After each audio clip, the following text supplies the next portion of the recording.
नमस्कार। अगर आप अपने करियर की शुरुआत कर रहे हैं तो आज हम एक ऐसे जबरदस्त सिस्टम के बारे में बात करने वाले हैं जो आपके काम को मैनेज करने और पहले दिन से ही एक सॉलिड डायरेक्शन देने में मदद करेगा।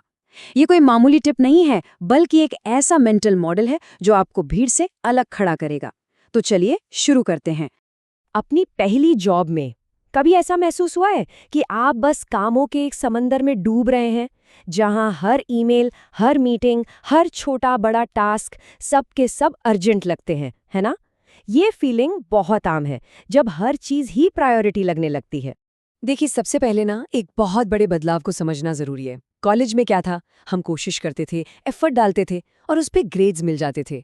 लेकिन प्रोफेशनल दुनिया वो बिल्कुल अलग है। यहाँ सिर्फ और सिर्फ रिजल्ट्स देखे जाते हैं। इसी को कहते हैं स्टूडेंट मोड से प्रोफेशनल मोड में आना। यहाँ कितनी मेहनत की इससे ज्यादा फर्क नहीं पड़ता। असली सवाल है, अचीव क्या किया। तो इस नए मोड में सफल होने के लिए सोच भी नई चाहिए। और यही से शुरू होता है हमारा पहला सेक्शन, द विजडम। मतलब स्ट्रेस को साइड में रखकर अपने काम की एक मजबूत कहानी कैसे बनाई जाए। ये एक बहुत गहरा सच है। आपकी रेपुटेशन इस बात से नहीं बनती कि आप कितने घंटे काम कर रहे हैं, बिल्कुल नहीं। आपकी रेपुटेशन बनती है उन रिजल्ट से जिनकी कहानियां लोग आपके बारे में सुनाते हैं। और इससे एक बात साफ हो जाती है कि गोल सिर्फ काम खत्म करना नहीं है। असली गोल है ऐसे रिजल्ट्स पैदा करना जो आपकी कामयाबी की जबरदस्त कहानियां बन सकें। आपने इंटरव्यू में स्टार मेथड के बारे में सुना होगा, है ना? सिचुएशन, टास्क, एक्शन और सबसे आखिर में क्या आता है? रिजल्ट। आर फॉर रिजल्ट, क्योंकि दिन के आखिर में रिजल्ट ही मैटर करता है। ओके, तो क्यों जरूरी है ये तो समझ आ गया। अब आते हैं कैसे पर। इसके लिए हमारे पास एक मेथड है, the method, the ABCD protocol. ये ABCD मेथड है ना, देखने में सिंपल है पर है बहुत पावरफुल। ये आपके कामों को इस आधार पर रैंक करता है कि अगर वो काम नहीं किया गया तो उसके नतीजे यानी कॉन्सिक्वेंसेस कितने सीरियस होंगे। ध्यान दीजिएगा, फोकस अर्जेंसी या इम्पोर्टेंस पर नहीं है, फोकस है सिर्फ और सिर्फ नतीजों पर। इस मेथड में हम अपने सारे कामों को प्रायोरिटी के 5 लेवल्स में बांटते हैं। ए, वो काम है जो हर हाल में करने ही हैं। बी, वो हैं जिन्हें कर लें तो अच्छा है। सी, वो हैं जिन्हें किया जा सकता है पर कोई जल्दी नहीं। डी, वो काम है जो हम किसी और को सौंप सकते हैं।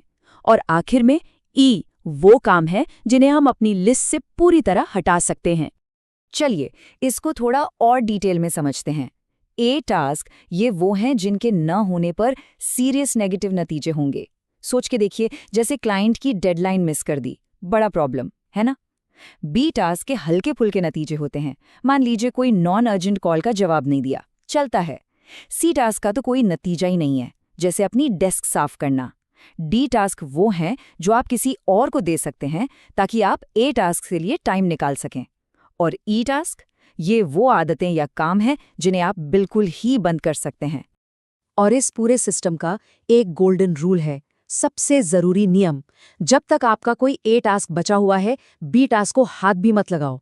ये डिसिप्लिन आपको हमेशा सबसे जरूरी चीजों पर फोकस्ड रखेगा, हमेशा। तो अब आते हैं सबसे मजेदार हिस्से पर, हमारे आखिरी सेक्शन पर, द एक्शन। मतलब इस सारी थ्योरी को प्रैक्टिस में कैसे लाएं और अपने कल को बेहतर कैसे बनाएं। जरा यहां देखिए, लेफ्ट में है एक टिपिकल बिखरी हुई टू डू लिस्ट और राइट में देखिए एक strategic list. Project report draft करना अब बन गया है A1 यानी top priority. Team sync schedule करें, वो D1 हो गया यानी डेलीगेट कर दिया। और फाइलें ऑर्गेनाइज करना, उसे ई लेबल दे के लिस्ट से ही निकाल दिया। देखा आपने, एकदम से क्लैरिटी आ गई। तो आज के लिए एक्शन स्टेप ये है, सिंपल। आज काम खत्म करने से ठीक पहले कल की टू डू लिस्ट बनाइए और हर टास्क को ABCDE लेबल दीजिए। बस इतना सा काम। ये छोटा सा कदम है, लेकिन इसका इम्पैक्ट बहुत बड़ा होगा। और एक बात हमेशा याद रखिएगा, ये मेथड सिर्फ एक टू डू लिस्ट मैनेज करने का तरीका नहीं है, बिल्कुल नहीं। ये आपके करियर का अगला चैप्टर लिखने का तरीका है। ये छोटी सी आदत आपको एक ऐसे प्रोफेशनल के रूप में स्थापित करेगी जो रिजल्ट्स पर फोकस करता है, सिर्फ बिजी रहने पर नहीं। तो आखिर में बस ये एक सवाल अपने आप से पूछिए, कल आपकी टू डू लिस्ट कौन सी कहानी सुनाएगी? कंफ्यूजन और स्ट्रेस की, या क्लैरिटी और अचीवमेंट की? चॉइस आपकी है।